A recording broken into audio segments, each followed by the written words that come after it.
Korang, saya dah buat satu benda memalukan. Saya dah buat. Ramai gila pakai hitam mana ni? Berkabung ke? Oh lah. Ramai weh. Yelah weh, aku pun hitam juga. Korang, tadi kan aku tersepit lift.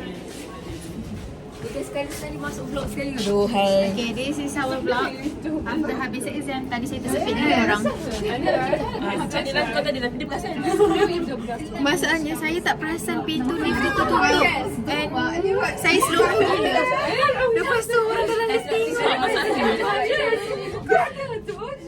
Dia dah nampak tapi pintu tu dah nak tutup. Tak, aku tak nampak. Dia slow motion gila weh masa. Aku tak nampak sebab aku pada bawah.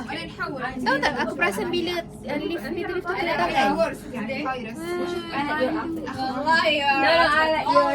Apa yang bising sangat ni? Okay, jom keluar. Kita dah habis exam. So, jom kita pergi makan. Guys, Sumayah is hungry right now. Mana Sumayah?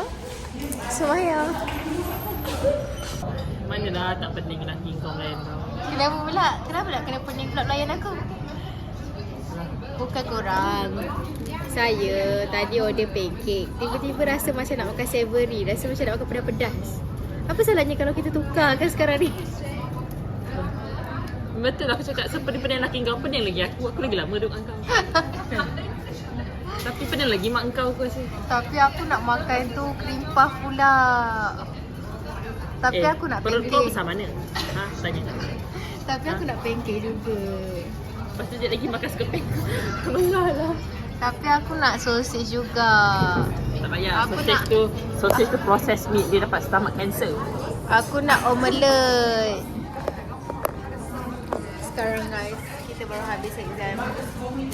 Kita kat stereo and kita tengah breakfast. Tapi Sumaya kata jangan order banyak-banyak, order satu. Jangan dia kata stereo mahal, stereo mahal. Dia sekali order RM4, RM5. Pasal komplain mahal. Aku tak faham kita lebih banyak. Yelah, mana cukup kalau makan saja. Kena ada air. Dah ada air. Nak apa lagi? Tak. Kenalah ada manisan. Tak, air tu tak apa. Makanan sampai 40 lebih kau rasa. Alah, kau pun sama. Makanan aku tak sampai 40 lebih Berapa? Kau satu pinggan tu dah 40 lebih lah. Aku punya setakat 30-20 je. Mana ada, tak baik tau fitnah. Tak apa, yang penting Otak kau lah. yang penting kat dia guys. Aku nak keluarkan duit dulu. Aduh, hai. Sedihnya. Kita dah habis end round for JIT. Sekarang kita lagi 2 minggu je nak MCQ finals.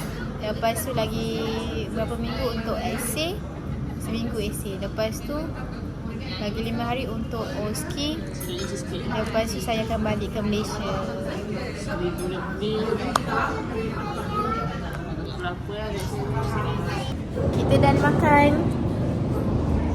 Sekarang kita orang nak on the way balik. Kan Sumaya kan?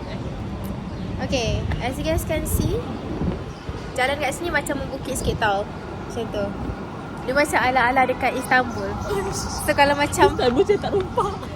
So kalau macam korang macam experience nak ke Istanbul tapi nak cheap punya bajet, kat sini. Sebab cara dia memang membukit lah kat belah sini, which is best.